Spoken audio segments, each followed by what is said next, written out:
Well, hello everyone, and welcome to this very special edition of This Week in Innovation. This is what I've been waiting for. We have an emergency podcast. Let's talk about all the activity that's happening over the last weekend. And this is probably one of those podcasts that will not be evergreen. It's literally it's changing as I'm writing the script for today's conversation. And so to analyze what's happening with OpenAI, I have two old friends, Brian and Gautham.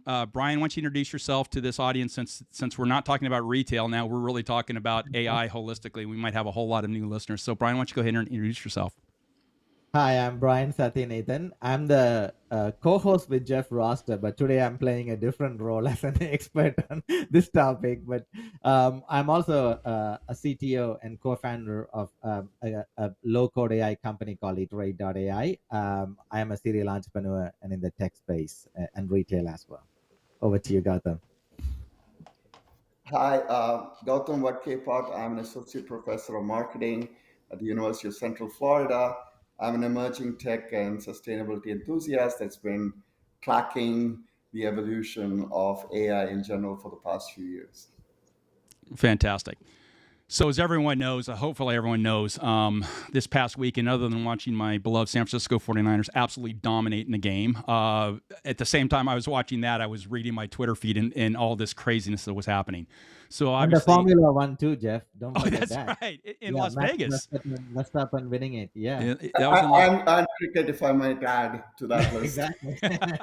So anyway, very busy weekend for all three of us, but obviously a lot of stuff happening with OpenAI, and so we thought we'd get together and have a quick conversation about what it means. And I thought before we get started with the conversation, I'd kind of go back and just maybe frame in for some of the listeners that aren't necessarily living, eating, sleeping AI the way all three of us are. And so I thought the best way to do that would be to recap a little bit of the history of this particular company, and just thinning down a tweet from Chamath Palihapitiya, who I thought just really summed it up well. His tweet is well worth the read. By the way, his subscribing to his Twitter feed is also worth it, even at $9 a month. So let me go ahead and just kind of set the stage for the conversation. And this is all his words. I've edited it down dramatically, but there's not an individual word for me. It's all from Chamath.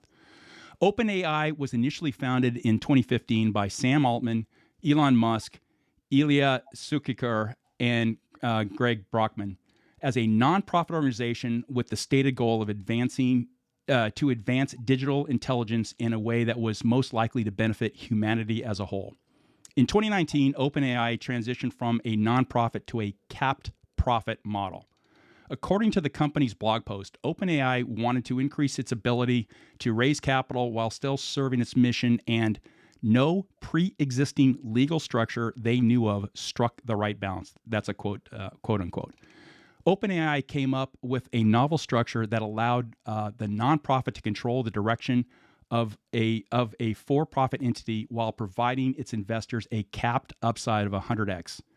This culminated in a $1 billion investment from Microsoft, marking the beginning of a key strategic relationship, but complicating the company's organizational structure and incentives. The nonprofit entity OpenAI Inc. became the sole controlling shareholder of a new for-profit entity, OpenAI Global LLC, which answers to the board of the nonprofit and retained a fiduciary responsibility to its company's nonprofit charter. Crucially, the board was responsible for determining when OpenAI attained artificial general intelligence, or what we'll all start talking about, AGI, which the company defines as highly autonomous system that outperforms humans at most economically valuable work.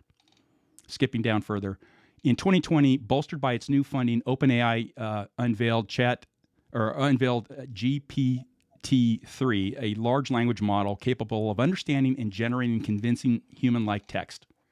December 2022 marked another major milestone for OpenAI with the release of GPT-3, laying the groundwork for the consumer-focused application ChatGPT. On Friday, OpenAI announced it was removing its co-founder, Sam Altman, as CEO, citing the lack of consistent candor for his communications with the company's board. According to the company's official statement, the board no longer has confidence in Altman's ability to continue leading OpenAI. Elon Musk had resigned his board seat in 2018, citing a potential future conflict of interest with Tesla's AI development for driverless cars. The remaining board members that remove Altman are Sam D'Angelo, CEO of Quora, Tasha McCauley, CEO or co-founder of Fellow Robotics and adjunct senior management scientist at Rand Corporation, Ilya Sukekur, co-founder and chief scientist of OpenAI, Helen Toner, director of strategy and foundational research grants at Georgetown University Center for Security and Emerging Technology. Altman's removal as CEO prompted the resignation and president and co-founder Greg Brockman and 3 of the company's senior scientists. And then Chamath's conclusion: while the details of Altman's removal are still unfolding, and that's as of this writing, which was Sunday afternoon, unfolding, it's becoming increasingly clear that OpenAI's convoluted corporate structure led to conflicting motivations and incentives within the company. So, gentlemen, going over to you, actually, before I do that, let's just so that was Sunday morning. Since then, the whole idea that possibly Sam might regain his control was kicking around. I think probably Saturday night, Brian, and then into Sunday morning. That's what this Wall Street Journal was talking about. Then that was rebuffed. Our new interim CEO is Emmett Shear. A little talk about that, and then the big thing, which is what we're really going to spend most of our time talking about, was the role that Microsoft came in and playing. So, came in and acknowledged that I don't know. How would you describe that, Brian? I mean, what do you think? What do you think Microsoft said here, and then what was Sam's response? I think Microsoft is, of course, I think they are still very committed to the journey, and I think they wanted to have Sam and Greg join them, and then of course they ended up joining Microsoft for this new division. Okay, yeah, perfectly said. I was struggling to think about what I was going to say there. So that being said, that's where we're at. First of all, Brian, obviously I just went through mountains of iterations of things, a little bit of the history and where or not. Anything I missed that would help to set up for our conversation? While all this thing is happening, I think I just saw on LinkedIn and a few other posts that on some blogs as well, 700 out of some 750 of the OpenAI employees have sent a letter to the board asking them for changes, right? Which means there could be, people leaving the company and all kinds of changes that are about to come pretty soon. We don't know; these are all speculations. But by the time this podcast is published, I'm sure. And I just, Brian, to be honest, I saw that come through, and I was in the process of screen grabbing that, and something else happened, and then it's like, yeah, you're right. That's huge. That's huge. It's unraveling really fast. But I think, Jeff, in our coming questions, we'll talk more about it. I think this whole public this whole non-profit owned board of owning subsidiaries that are profit and the subsidiaries being kept is an interesting structure for research, but it also poses some structural problems. We'll continue to talk about that as we go through. Okay, so good addition. I meant to add that in, but that's my bad. So obviously the first question, Brian, and Gautham too, if you want to jump in on this, how does this shape the future of OpenAI and AGI, which is Artificial General Intelligence, or AGI? I can take that, and then I can have Gautham jump in as well. But I think at a higher level, as AGI, Artificial General Intelligence, has been growing really rapidly. By some numbers that I saw, it has grown almost 3,000x from 2018. Right, that's how fast it's growing. Which is why like companies like OpenAI were actually structured to be non-profit companies with fully own subsidiaries of profit companies underneath. It's a holding structure that they've had, right? I think at a higher level, what's going to happen is I think in my mind, I feel like it's almost like a bell curve, right? There is AI that the consumers need, that consumers would love to have. And then there is AI that enterprises would like to have, right? You're almost thinking about like a bell curve, right? At the very top of the bell curve is the optimization, where it's just enough for the enterprise and it can solve most of the use cases. If you go on the other side, on the right-hand side of the bell curve, you'll actually come down and you'll end up creating job losses. So there is always this conflict between a full AGI and an AGI that's just necessary to be commercialized and to be rolled out. See, I think in the long run, it's hard to say, but my speculation is I think OpenAI will continue to remain a research company. There might be quite a lot of restructure there, but maybe much smaller than what it is, or eventually taken over by other entities. It's hard to really predict, but I think it's a I think this also shows structural problems in this type of structures as well. Where non-profits owning profit companies, because these companies have a problem is that they all need a lot of servers and a lot of GPUs. So they need money to keep the open the non-profit going, because there is no, because the profit that comes out of something like a chat gpt or any of these applications are not enough to sustain the infrastructure cost, right? So that's why you need these things. But I think there are two things that's going to happen. One is that uh, future founders of these AI labs and their potential investors or donors are going to think hard about what the new structure is going to be, number one. Number two, I think corporate investors like Microsoft or Amazon or folks are going to think about what does these holding companies look like and how much control do we have in them in case issues like this happen. What does that look like, right? Because if you look at the OpenAI, the AGI license, I don't think Microsoft had license on the OpenAI's AGI based on what I read in public. I mean, private contracts might be different. They had license on the ChatGPT software and so on. So the control structures are going to change significantly, right? So those are some of my point of views. Gautam? Yeah, I can't agree more. I think one, from a corporate perspective, how company, this is corporate venturing, right?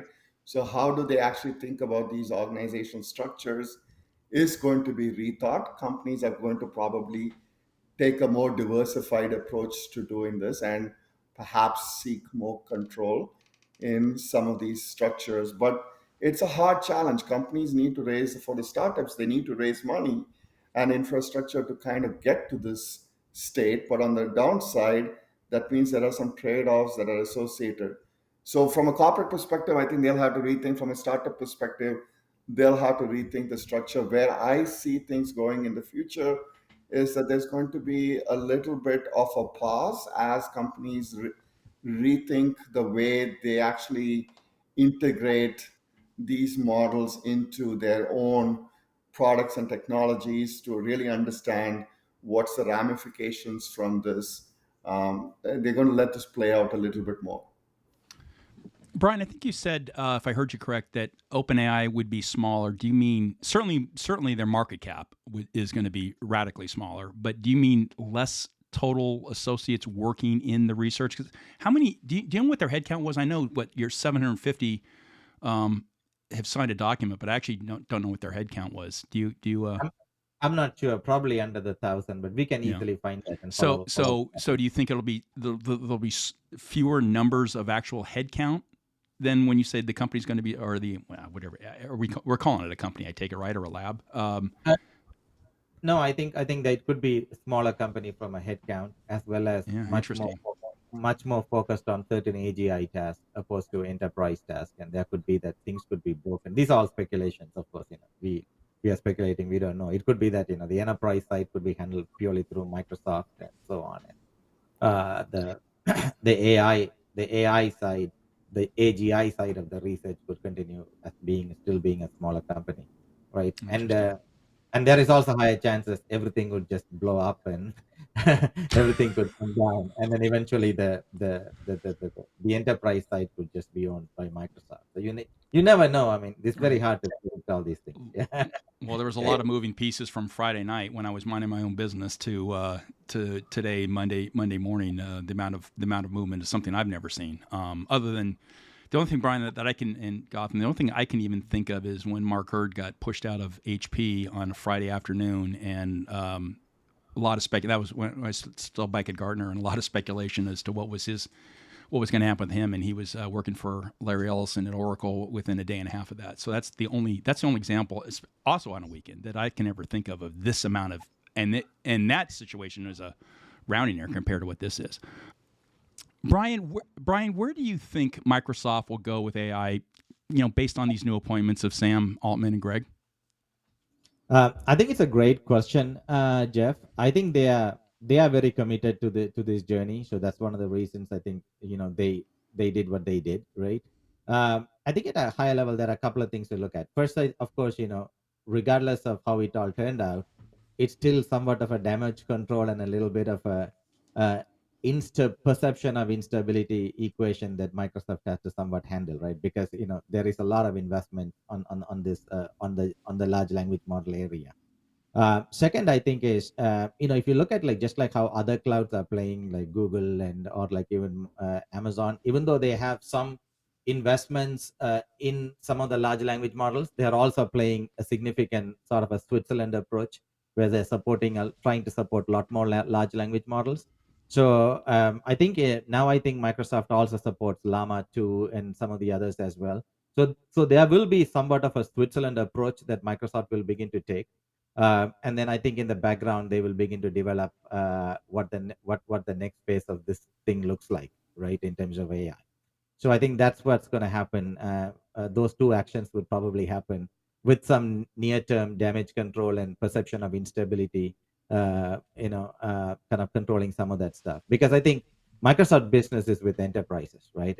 Yes, they do have a big consumer business too, but I think this will most likely will be a big enterprise play. So I think the messaging to the enterprise and CIOs in terms of the stability of all these things is very, very critical. Let me ask you this as a follow on. 2 months from now, do you think anybody other than the people like you that are deep into the weeds around all things AI, do you think we'll even notice what happened here? Will it matter to us? The average, not just the average consumer, but the average tech person who's still moving fairly aggressively along an AI strategy. I think now more people are going to pay attention to this, right? I mean, every That's for CIO is sure. going to think twice about, right? Because earlier every board, because even today, right, and it's going to continue for the coming years to come. Generative AI is top of mind for every board member, right? And then every CI, and it eventually trickles down to every CIO and every other leader in the company, in terms of what is your priority, what are you doing.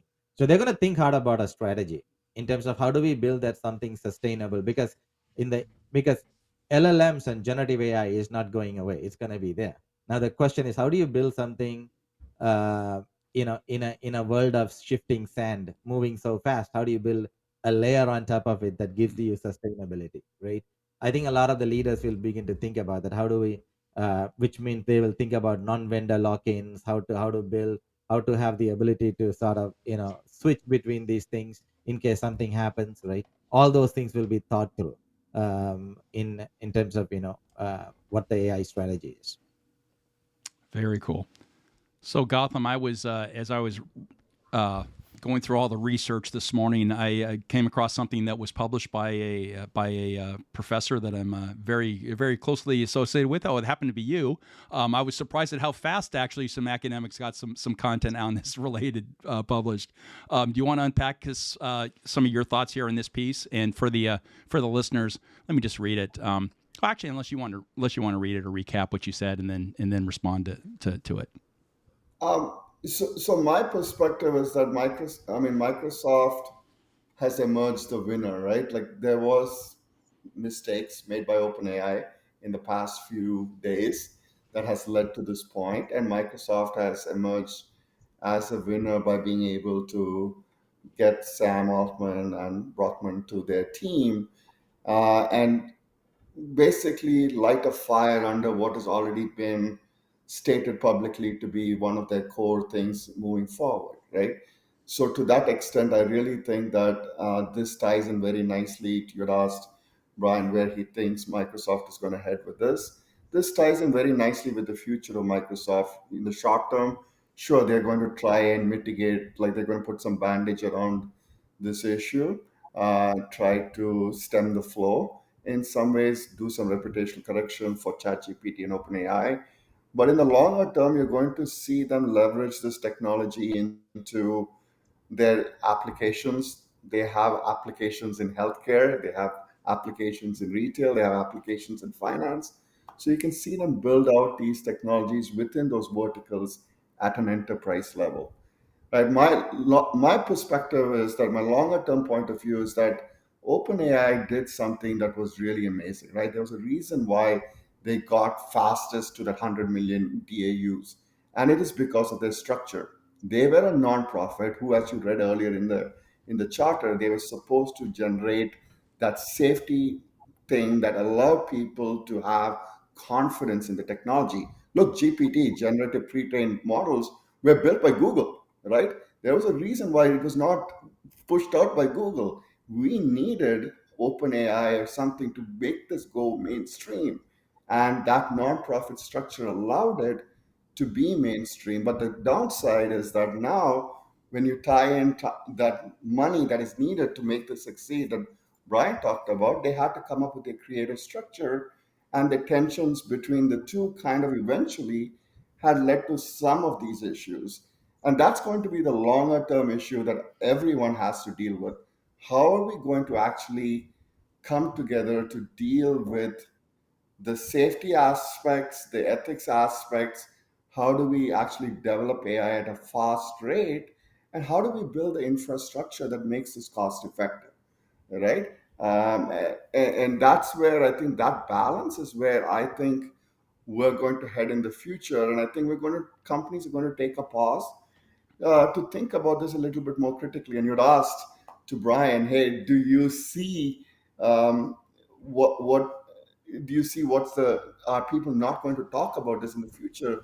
I think they are going to talk about this for a longer term than we expect because of how much structural damage can be created because of what just happened. Interesting.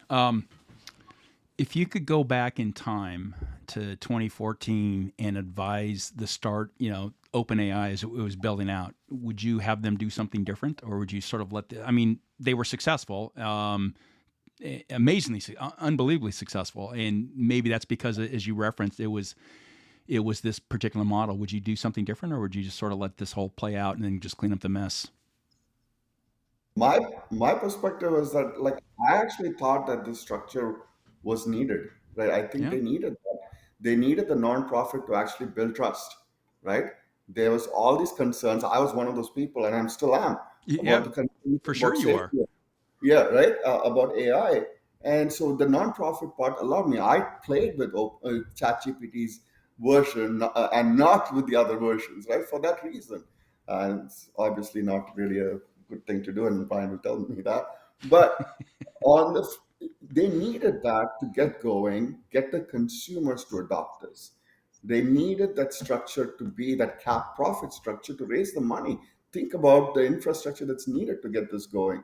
How do you balance the for profit with the safety part? And this is part of the evolution, I think, of the industry.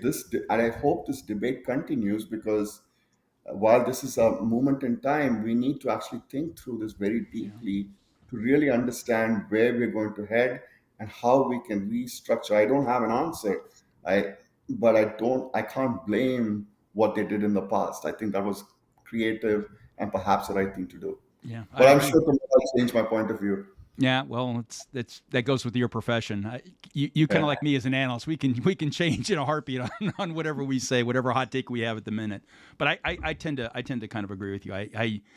Um it's I don't know that we would have gotten to the point where we're at in adoption without having the format they had, and I think when it's all said and done, I think the mess over the last 3 or 4 days is cleaned up fairly quickly. And off we go to the races. Yeah, I think the other thing, Jeff, that could also happen is the structure could still remain and continue to be used, but it could be modified, right? The challenge, I think, in the structure is there is the board, the public board, completely controls and own everything that happens in the holding company that actually owns the private company which all these companies invest into, right? So it's like the traditional old school venture capital. It's called the three-prong structure or the four-prong structure, but the instead of the partners owning the structure, it's actually the non-profit uh, company owns it, right? Which I think is an interesting thing. But there might be lots of different in legally you can create different types of flows and hooks, and both contractual as well as certain types of equity arrangements to make it work. So what will happen is a lot of people will think about there might be the structure in general might exist, but there might be modifications of that, right? I think I'm not quite familiar with the Anthropic model, which is another company. It's kind of very similar, but they also have like a long-term benefit trust built into the structure as well. So there is all kinds of interesting things that could actually come into play in terms of how all these things can play out. And I think in the future, what's going to happen though, like as I said before, corporate investors, these big companies, are going to think long hard about it, right? In terms of my investing into something that I have enough control, right? That question will continue to happen, right? So And more work for the attorneys and the consultants. That's good. yeah. I mean, lot of these things in the past have been done in other industries. It's not like it's impossible to do. It's just that when something happens, everybody will like. It's Right. just like you have Sarbanes Oxley now. You have all these security controls. So like a lot of these things will continue to happen. Yeah. Final question, Brian. What advice would you have for our listeners and our viewers now that we're active on YouTube for their AI strategy, given what we've saw in the last 3 or 4 days? Or is there any change that you would suggest? Um, I think the first advice doesn't change. If you're a senior leader, think about use cases that are applicable to your organization and to your company and begin to use it, right? Leverage and take advantage of generative AI as much as possible. I don't want any of the what's happening now to deter your vision, because this is all long term, so your long term views are not going to change and the world is not going to change, right? The cat's already out of the bag, right? So first, but the advice is like, think about use cases and don't look at generative AI as a shiny object, right? Because it's here to stay. Just that's how lot of times new technologies come in and leaders are like, oh well, this is cool, but then it's a shiny object, it goes away, run a bunch of marketing campaigns. This is not that, right? This is kind of very omnipresent. It's going to be there for a long time. So think about use cases and how it can help your business, because I think that's where the first advice is. Second advice is, as you're thinking about these things, think about how you can build a platform or take advantage of platform where you can experiment with multiple large language models and multiple solutions from multiple providers, right? Because the open source in this world is also getting really strong, right? I mean, Facebook, Meta's Llama 2 got released. I'm sure there might be newer versions in there as well. And then there is another really cool one called Mistral.ai, which is another really interesting open source, fully open source, faster than Llama, very advanced, state of the art large language models. So a lot of these things are coming in. So as a senior leader, think about keeping building and working with platforms where you can take advantage of many several models and you have the ability to switch, right? Don't kind of get in locked in with one thing. That's kind of the second advice that I would give. Third is, think about like take your private data and train a lot of these LLMs, right? Because I think taking advantage of your build an IP mode for your business, right? If you look at like the attention economy, which we've spoken lot about, right? So like if you have like 24 hours a day, I think all the big fours, the Google, Apple, Amazon, Facebook, all their collective technology probably only owns under 6 hours of your lifetime in a given day, right? That's actually a lot, right? Earlier, TV just used to be like 45 minutes, Yeah, it right? feels like a Six, lot to me, Brian. that's a lot. But guess what? There is another 2 to 3, 4 hours that you're interacting with traditional companies, right? When you go pump gas, you're going to the gym, you're getting a haircut, right? You're getting your car repaired. You're not getting that done with Google. You're getting that done with any of the players, any of the retail leaders that we all work with, right? So think about your data. It's still very precious and very special. So try to use your data in a very private, secure manner and train LLMs. Build IP modes for your business. So those would be my three. And Gautam, feel free to jump in. Yeah, if you don't mind, I will jump in. I think the first thing would be for leaders is to really understand the technology, right? To understand where it's heading, assess the risk and the impacts, right? I think that's diversify those risks away, which would be the first takeaway. The second is for me, from my perspective, is to build trust. And you ultimately success predicates on building trust, right? Between partners, between the consumers. And the last aspect, I know you talked about data and building data moats, but I'll take it one step more basic, ensure the quality of the data, right? Ultimately, before you have a clear AI strategy and where generative AI fits into those aspects, but at the essence of it, it is the quality of the data that you deal with. And if you're able to actually derive high quality data and protect it, then you're able to build trust, you're able to build use cases that actually mean something to the consumers, which in this case mostly can be enterprise consumers. And you're able to continue the process of adapting to a rapidly changing environment. So those would be my three big things. But to collaborate wisely might be the more short term Yeah. takeaway to diversify your risks. And my final piece of advice, of course, would be to follow This Week in Innovation for all your AI learnings. Like and subscribe, as the kids would say. And wow, what a journey, Brian! We've been going down this AI road now on this pod, really from the get go.